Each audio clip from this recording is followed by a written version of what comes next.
அனைவருக்கும் வணக்கம். நான் உங்கள் அர்ஜுராஜ்லார். எப்படி இருக்கீங்க? நல்லா இருக்கீங்களா? நல்லா இருப்போம். எல்லாரும் நல்லா இருப்பாங்க. ஸோ நேற்று நீங்கள் பார்த்துருப்பீங்க. என்ன அப்படின்னா, பைபிளில் வந்து சொல்லப்பட்ட மாதிரி இயேசு வந்து நான் மனிதர் கூட வந்து இருக்கேன், அதுக்கு வந்து எனக்கு பரிசுத்த கூடாரம்னு சொல்லிட்டு ஒன்று அமைச்சு கொடுங்க அப்படின்னு சொல்லியிருக்காரு. ஆக்சுவலி இதில் அந்த பரிசுத்த கூடாரம் அப்படிங்கிறது வேற ஒன்றும் கிடையாதுங்க. இப்போ நம்ம சர்ச் அப்படின்னு சொல்லக்கூடிய ஒரு விஷயத்தை தான் அந்த காலத்தில் பரிசுத்த கூடாரம் அப்படின்னு சொல்லியிருக்காரு. இதை நான் எதை வச்சு சொல்கிறேன் அப்படின்னா, நல்லா யோசிச்சு பாருங்க. இன்னைக்கு வரைக்கும் மக்கள் மத்தியில் எந்த மதத்தவரை சார்ந்தவராக இருந்தாலும் சரிதான், ஒரு சர்ச்சை பார்த்தாங்க அப்படின்னா அந்த சர்ச்சுங்கிறது ஒரு புனித ஸ்தலம் அப்படின்னு தான் இன்னைக்கு வரைக்கும் எல்லா மக்கள் மனசுலையும் இருக்கக்கூடிய ஒரு விஷயம். ஸோ அதை வச்சு தான் நான் சொல்கிறேன், எனக்கு தெரிஞ்சதை நான் சொல்கிறேன். ஓகேங்களா? ஆல்மோஸ்ட் நீங்கள் வந்து அந்த சர்ச்சையே வந்து உங்களுடைய மைண்டில் வச்சுக்கோங்க. ஏன் அப்படின்னா, இப்போ இதில் சொல்லப்பட்டிருக்கிறதே பார்த்தீங்கன்னா பரிசுத்த கூடாரம் சொன்னார்ல, அதோடைய நுழைவு வாயில் எப்படி இருக்கணும், அதை எப்படி டிசைன் பண்ணணும்னு சொல்லியிருக்காரு பாருங்க. அந்த முதல்ல வந்து பரிசுத்த கூடாரம் கட்டுங்க, அதுக்கப்புறம் அதுக்கு வந்து துணி ஒரு சின்ன திரை மாதிரி போட்டு, அதுவும் சிவப்பு கலர் திரையா இருக்கணும். அது போக கீழே நடந்து போகிற இடத்துல இன்னைக்கு நம்ம சிவப்பு கம்பளம் சொல்கிறோம்ல, அந்த சிவப்பு கம்பளம் இருக்கணும் அப்படிங்கிறது தான் சிவப்பு கலர் நூலாலான அந்த விரிப்பு தரை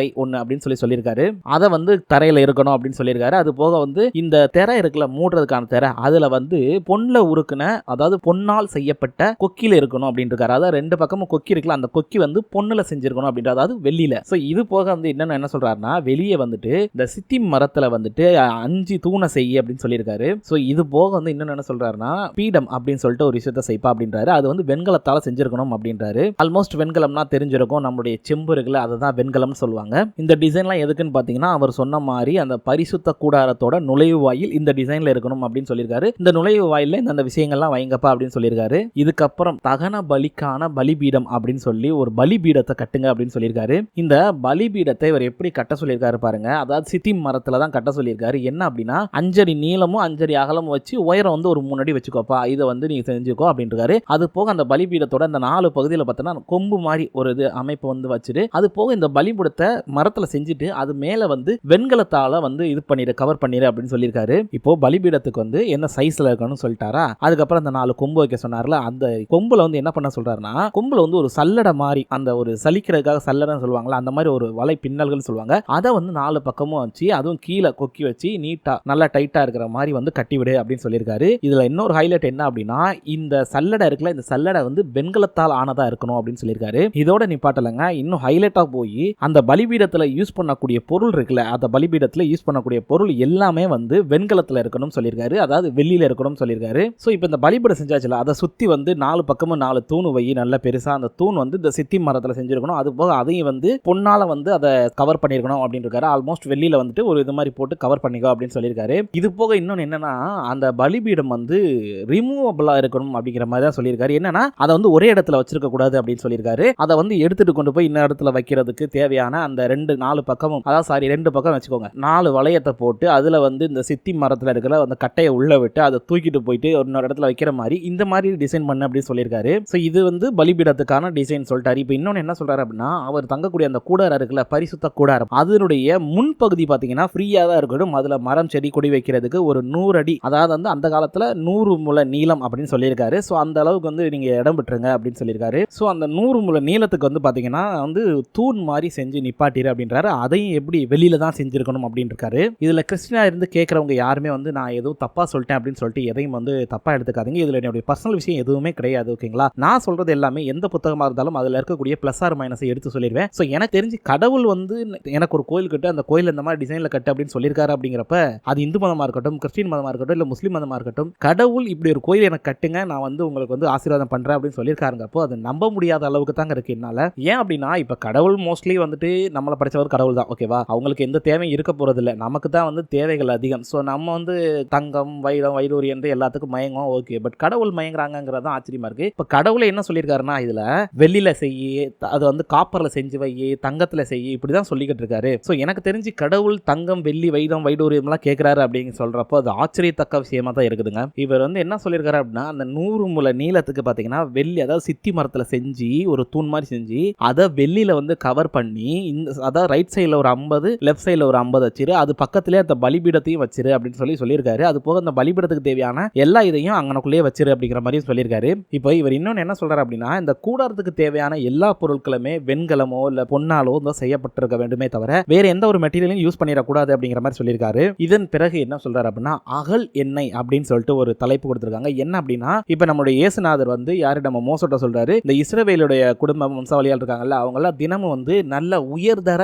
எண்ணெய் இருக்கணும் அப்படின்னு இருக்காரு. அதாவது நல்ல குவாலிட்டியான எண்ணெய் கொண்டு வர சொல்லு, அதை வந்து நீ என்ன பண்றனா டெய்லி சாயங்காலம் ஆனோடனே அங்க ஒரு தூண்ல வந்துட்டு ஊத்தி அதை ஏத்தி விடு அப்படின்றாரு. ஸோ அது ஒரு தீபம் மாதிரி ஏத்தி விட சொல்றாப்ல. கடவுள் ஃபர்ஸ்ட் குவாலிட்டி செகண்ட் குவாலிட்டிலாம் என்ன கேட்கிறாருன்றப்போ ஆச்சரியத்தக்க விஷயமா தாங்க இருக்கு. இன்னொன்னு என்ன, இது ஏத்துறதெல்லாம் ரைடு தான், அந்த விளக்கை வந்து மெயின்டைன் பண்றது யார் அப்படின்னா ஆரான் இருக்காருல, அவரும் அவருடைய மகனும் தான், அந்த வம்சாவளிகள் தான் அதை கரெக்டாக மெயின்டைன் பண்ணணுமாமா. வேற யாரும் அதை தொடக்கூட கூடாதுன்னு சொல்லியிருக்காரு. அது போக இவர் என்ன சொல்றாரு அப்படின்னா, இப்ப கர்த்தர் இருக்காரு அப்படின்னா அவருக்கு முன்னாடி வந்து ஒரு திரை இருக்குமா. ஸோ அந்த 2 அறையா பிரிச்சிருக்கணும். அந்த அறைக்கு, அதாவது ஒரு அறையில என்ன கர்த்தர் இருப்பாரு, அதுக்கு அடுத்து இன்னொரு அறையில தான் இந்த விளக்கை ஏற்றணுமா. ஸோ இந்த விளக்கு வந்து எனி டைம் எரிஞ்சுக்கிட்டே இருக்கணும், அதை எப்பயுமே ஆஃப் பண்ண விடக்கூடாதுன்னு சொல்லியிருக்காரு. அது போக அந்த விளக்கு எரியக்கூடிய இடம் இருக்குல்ல, அந்த விளக்கு இதெல்லாம் இந்த சம்பந்தப்பட்ட எல்லாத்தையுமே வந்து இந்த ஆரோனுடைய குடும்பத்தார் தான் பார்த்துக்கணும், வேற யாரும் அது பக்கத்திலே வரக்கூடாது. சொல்ல போனா கடவுள் இருக்கக்கூடிய பக்கத்து ரூம் வரைக்கும் அந்த ஆரன் தான் வர முடியும், வேற யாருமே வரக்கூடாதுன்னு சொல்லியிருக்காரு. ஸோ கொஞ்சம் யோசிச்சு பாருங்களேன், இது வந்து இன்னைக்கு இருக்கக்கூடிய சர்ச்சுக்கும் இதுக்கு ஏதாவது சம்பந்தம் இருக்கான்னு பார்த்தா ஒரு சம்பந்தம் கூட இல்லைன்னு தான் சொல்லுவேன். ஏன் அப்படின்னா இவங்க சொல்லியிருக்கிறது எல்லாமே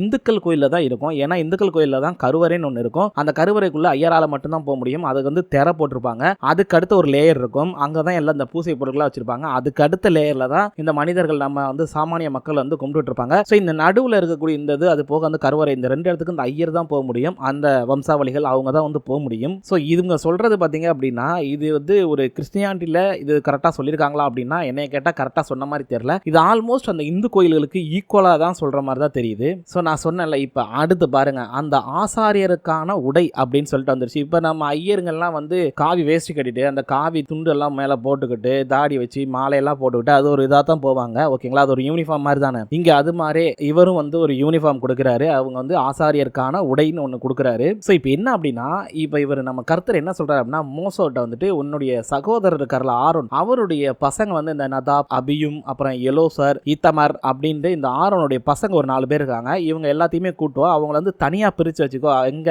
இந்த இஸ்ரவேலுடைய மக்களை விட்டு நீங்க தனியாக தான் இருக்கணும் அப்படின்னு இருக்காரு. அது போக அவங்களுடைய தம்பி ஆரோனுக்கும் அந்த பையன்களுக்கும் வந்துட்டு நீ என்ன பண்ற அப்படின்னா ஒரு நல்ல ட்ரெஸ்ஸை ரெடி பண்ணு அப்படின்னு சொல்லியிருக்காரு.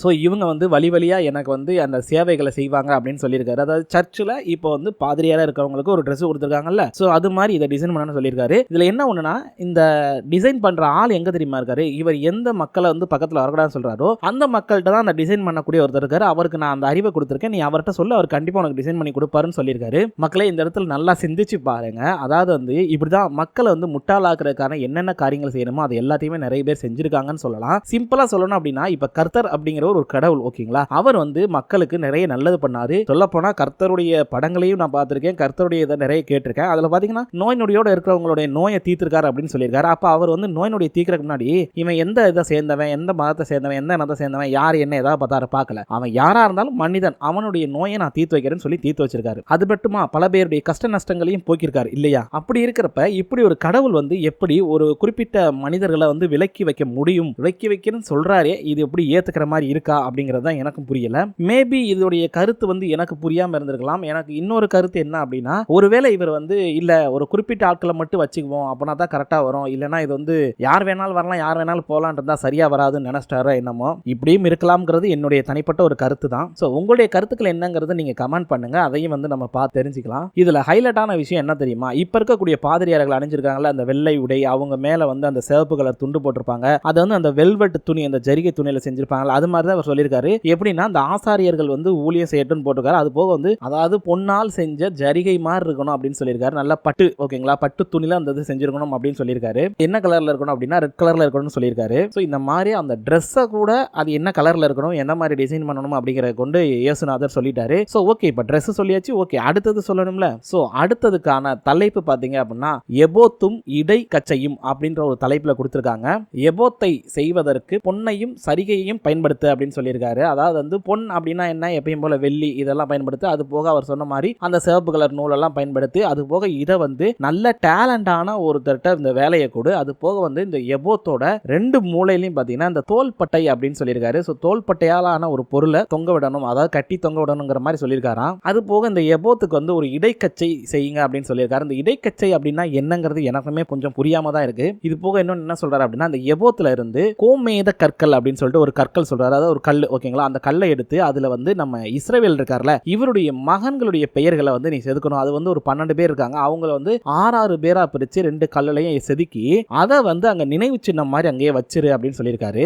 சரி, இப்ப இந்த கல்லுல செதுக்க சொல்லிட்டார், ரைட். ஆனா அதை பதிக்கிறோம்ல, அந்த பதிக்கிற இடத்துல சிமெண்ட் போட்டு இது பண்றதுக்கு முன்னாடி தங்கத்தால் ஆன ஒரு இது மாதிரி செஞ்சு அதுல இதை வந்து பதிச்சிரு அப்படின்னு சொல்லியிருக்காராம். அது போக இந்த ஆரோன் இருக்கார்ல, இவர் வந்து கர்த்தருக்கு முன்னாடி நிற்கும் போது அவர் சொன்ன மாதிரி அந்த ட்ரெஸ் ரெடி பண்ணிருப்பாங்கல்ல சிவப்பு கலர்ல, அந்த ட்ரெஸ்ஸை தான் போட்டிருக்கணும் அப்படின்னு வந்து சொல்லியிருக்காராம். இப்ப அந்த கல்லை வந்து பயங்கர சேஃப்டியா நல்லா வந்து ஒரு இது மாதிரி போட்டு நல்லா இது பண்ணிடு அப்படின்னு சொல்லியிருக்காரு. அதை பாதுகாப்பா வச்சுக்கோ அப்படின்னு சொல்லியிருக்காராம். இது ஏன் அப்படின்னா அடுத்து பின்னாடி வரக்கூடிய சந்ததிகளுக்கு இந்த மாதிரி ஒரு குடும்பம் இருந்துச்சு, இவங்களுடைய வம்சாவளிகள் இவங்களுக்கு வம்சாவளிகள் தான் நம்மளும் அப்படிங்கறத அவங்க தெரிஞ்சுக்கணும் அப்படிங்கறதுக்காக இதை செய்ய சொல்லியிருக்காராம். மக்களே, என்னுடைய கருத்துப்படி எந்த கடவுளும் தங்கத்தையும் வைரத்தையும் வைடூரியத்தையும் கேட்கறதுக்கான வாய்ப்புகளே கிடையாது. தன் வாழ்க்கையில நல்லதை செய்யறது மட்டுமே கொள்கையா கொண்டுகிட்டு இருக்கக்கூடிய ஒரு இயேசுநாதர் அப்படிங்கிற ஒரு கடவுள் இப்போ வந்து மனிதர்கள் கிட்ட இவ்வளவு பொருளை கேட்டிருக்காங்க அப்படின்னு சொல்றப்ப அதை ஏத்துக்கிற மாதிரியா இருக்கு. சத்தியமா சொல்றாங்க, எனக்கு இது வந்து ஏத்துக்கிற மாதிரி அக்செப்ட் பண்ற மாதிரி இல்லைங்க. சோ கிறிஸ்டியானிட்டியை சேர்ந்தவங்க யாரு கேட்டாலும் சரி, நீங்க வந்து கோவப்படாம கொஞ்சம் சிந்திச்சு நீங்க வந்து யோசிச்சு சொல்லுங்க.